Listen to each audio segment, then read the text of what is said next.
Ahoy! Today we have various bits of information about upcoming skins. We have some skins that haven't been shown yet, as well as information about the Shredder and Master Splinter skin, because there was actually some stuff posted on ArtStation.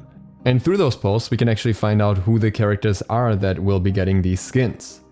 I have to thank Flairboot for this one. He was the first one to find these posts. And unfortunately, parts of them have been deleted since, but as I read them before already, I can tell you at least the core information of it. So Stu Harrington, one of the 2D artists for Hi-Rez, posted artwork for both Master Splinter and Shredder. And these posts were accompanied by some text. In Master Splinter's case, that is, Master Splinter quietly reflects on the coming battle. Calm and focus are his allies. Among his weapons of war are the mighty bow, the deadly sword, mount and banner, and the most important of all, knowledge. It was my great privilege to paint Master Splinter, who is coming to SMITE, a long-time Turtles fan here. See if you can spot all my Easter eggs. Now the post in itself should make it pretty clear here. You have a bow, a sword, mount and banner. That's just one god in SMITE that fills all those criteria, and that is Hachiman.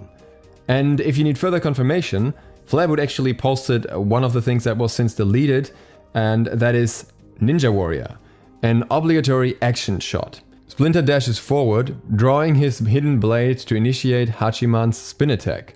Foot soldiers never stood a chance. So, again, confirmation here that it's Hachiman. And there was some more text that unfortunately is now lost for now because they've removed it to not spoil too much. And there was some artwork along with that. And multiple pieces of this art featured one thing in the background that you can also see in the card art, and that is the van. So it's very likely that we'll be seeing him riding the van on top of it when we see him going into the ultimate, because most of the major things featured in the background are things that he'll be using in his kit as well. There's some more stuff, some more references that I can't all decipher, but I'm fairly certain we will see the van in the game. But of course, there's another character, and Stu Harrington also posted artwork for this one, and that is, of course, Shredder. And what I already said when I first saw him is that his pose very much looks like Raven, and that's how he's going to be. The text here is, "It was my great privilege to paint the Shredder from Teenage Mutant Ninja Turtles coming to SMITE. There's a story to be told here, let me know if you can figure it out." I cannot figure out the whole story. I don't know how deep the story goes. Obviously the Turtles' weapons are in the background, but I don't know all the characters in the background, the alien and everything. It's been too long. I don't get all the references anymore. Either way, the note that he was going to be Raven was included in his ability description as well, which is unfortunately deleted. There was some other cool stuff in there about how the abilities will work that's unfortunately lost for now. Would have been interesting to see that before the patch notes, but we will see that later anyways. Also, after 3 years, Reddit user Darth Mar finally gets what he asked for. But wait, there's more. We also have 5 upcoming skins from the next patch, which will actually be the ones that are in the bonus balance, so we'll see them in the game very soon. These have been datamined by Reddit user Daredust, as usual, so huge shout out to him for this one, and we're gonna jump right into them. The first one is Oni Guardian Ares, and you guys know that I absolutely love crossover skins, so this one is a huge yes from me, and I think the card art itself already looks really cool. Really nice, intimidating look there, with that shield especially. And I like how it's holding that scroll as well. If we look at the in-game model, it reflects that very well as well. Really nice glowing colors here as well. I think that's going to look very cool on that skin. The absolute peak for the skin would be if the scroll dropped out of its mouth when you use the 3. I doubt that's going to happen, but I still think it's going to be cool anyways. And I really like the overall style of it. Not much to say about it. It's not super flashy, but it doesn't need to be, I think. I think it's just a really nice style in itself. It's just more in the theme of SMITE in general, in my opinion. The back view is also really nice. We can see the face here once again, or another face here, which makes it more appealing to look at from the back while you're playing, as well as these nice glowing effects all over it in the other scroll. So just really nice overall. The skin is part of the Odyssey, so we'll initially have a 500 gems price tag. It also comes with the Sensei title and 10,000 Odyssey points. Let's have a listen to the voice pack. Skill such as mine has the power to dictate wars. Fate guides my blade. Be glad that it serves you. Next up, we have Rexolotl Ratatoskr. This is Such a cool skin. We finally have a Ratatoskr skin that's really outside of the norm.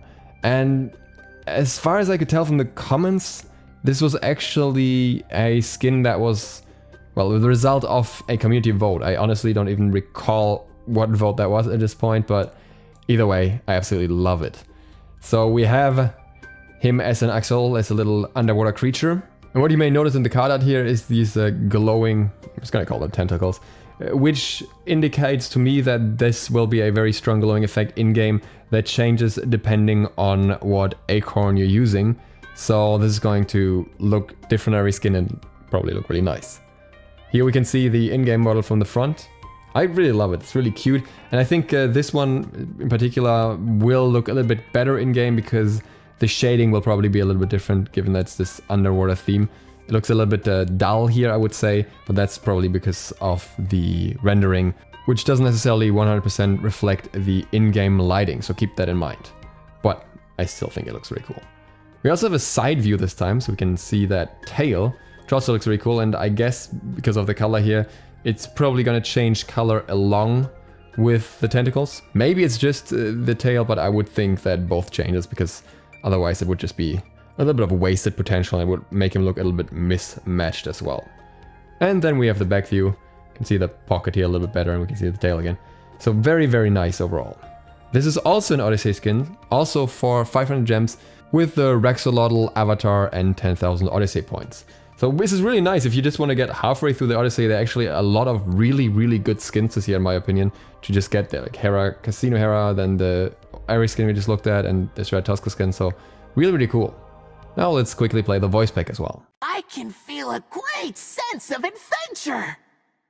Skin number 3 is Fallen Star Sol. A Stark Summoner version of Sol. You can see the card art here. She looks a little bit more grayish there and a little bit more lit up. But if we actually look at the in-game model, it seems to be a lot darker. Again, this could be due to rendering, but I think it's interesting. I actually like both styles, though I would prefer the slightly darker one a little bit more. It just comes with this super creepy darkness creature vibe that comes across a little bit better if the character is actually dark. And it also has a little bit nicer contrast that way, in my opinion, because the glowing chest piece really stands out. There's some corruption elements all over her, and I think it's a really nice style. It's also a little bit different from her cheery default skins and her cheery other skins. Like, I think she can make good use of some more variation, even though Sol already has some nice skins.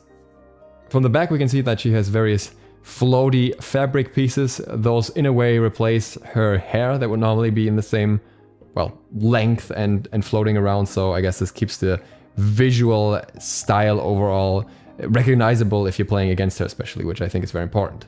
Again, this skin is also part of the Odyssey. It's really impressive what they're putting in the Odyssey this year. 500 gems with the Skeletal Embrace Fountain skin and 10,000 Odyssey points. Let's listen to the voice pack. I foresee the battle and their end, our victory. Skin number 4 is Apocalypse Dodo.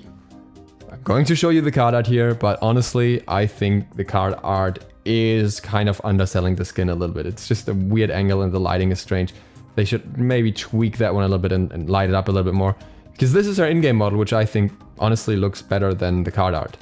I don't really need to describe the Apocalypse theme at this point. It's always the same thing. It's this post-nuclear, chaotic, cyberpunk, whatever style mixed with these funny animal hats.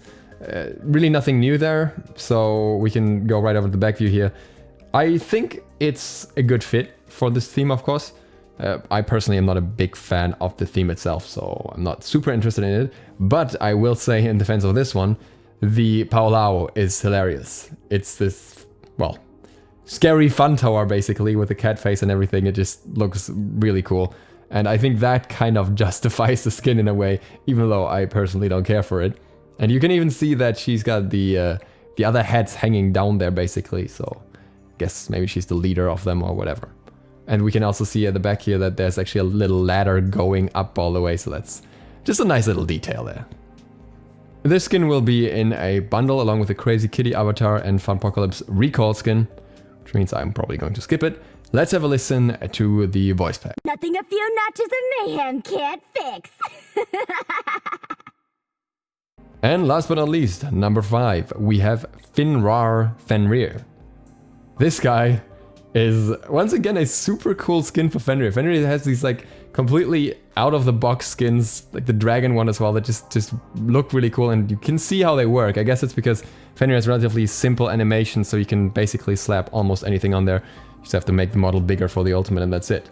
So Fenrir is a shark, but also with these metal components, this metal jaw. The whole thing reminds me a little bit of this 90s cartoon show, Street Sharks, but also something else that I cannot quite remember. There was some other show that actually had a shark with a metal jaw also around that time, so this is really a throwback patch in combination with the whole turtle stuff. Pretty nice in my opinion.